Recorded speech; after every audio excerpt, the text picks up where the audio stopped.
Bailes izgāzties. Katrām bailēm savā būtībā ir iemesls mūs pasargāt. Kad pirmoreiz sāku filmēties, man bija ļoti bail par to, ko citi padomās par mani.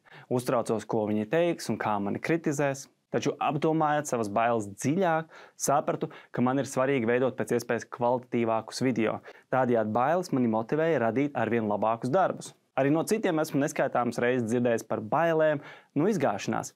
Kā tev šķiet, kāds labums ir no šīm bailēm? Mana teorija, kas pierādījusies vairāk kārt, ir, ka cilvēki patiesībā baidās no tā, ka viņiem izdosies. Kāpēc tā? Elementāri.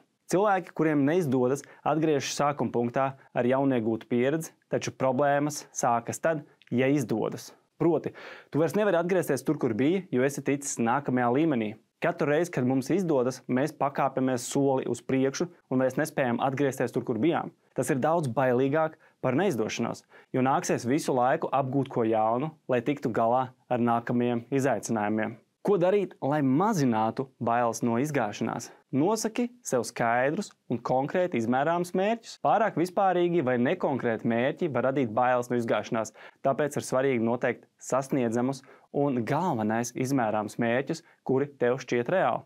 Pieņem faktu, ka tu vari tos arī nesasniegt.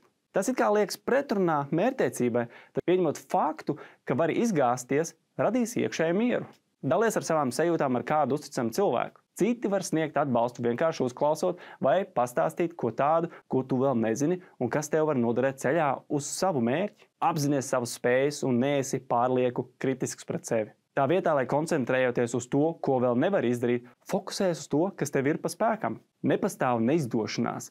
Katru reizi, kad spēri praktiskus soļus, tu radi jaunus rezultātus. Par neizdošanos sauc situāciju, kurās darām vienu, bet saņemam ne to, ko gaidījām. Taču realitātē ir nepieciešams apdomāties un pamainīt to, ko mēs darām, lai saņemtu atšķirīgus rezultātus, kas ir iespējami tuvāk tam, ko saucam par izdošanos. Kļūst par cilvēku, kurš ir pietiekoši drosmīgs, lai spērtu nepieciešamos soļus uz priekšu, jo tikai tā tu uzzināsi, ko var paveikt patiesībā. Koncentrējies uz procesu, nevis rezultātu. Ja pārāk iespringsi tikai uz rezultātu, tad var radīt bailes no izgāšanās. Pievērs uzmanību procesam, jeb tam, kā tu sasniedz savus mērķus. Tā tev arī izdosies biežāk novērtēt savus panākumus un nejutīsies slikti par to, ka vēl neesi panācis to, ko vēlies.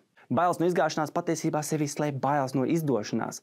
Tiem, kuriem izdodas, ir jāturpina soļot nezināmā mērķu sasniegšanas virzienā, kas ir daudz grūtāk par atgriešanās sākuma punktā. Uzdevums. Gadiem ejot, esmu pārliecinājies, ka cilvēkiem pēc izgāšanās ir nepieciešams pāris atpūtas dienas, un pēc tam viņi atkal ceļas un iet uz priekšu. Tavs uzdevums ir ieplānot, ko darīsi, lai sevi palutinātu, ja tomēr kaut kas neizdosies.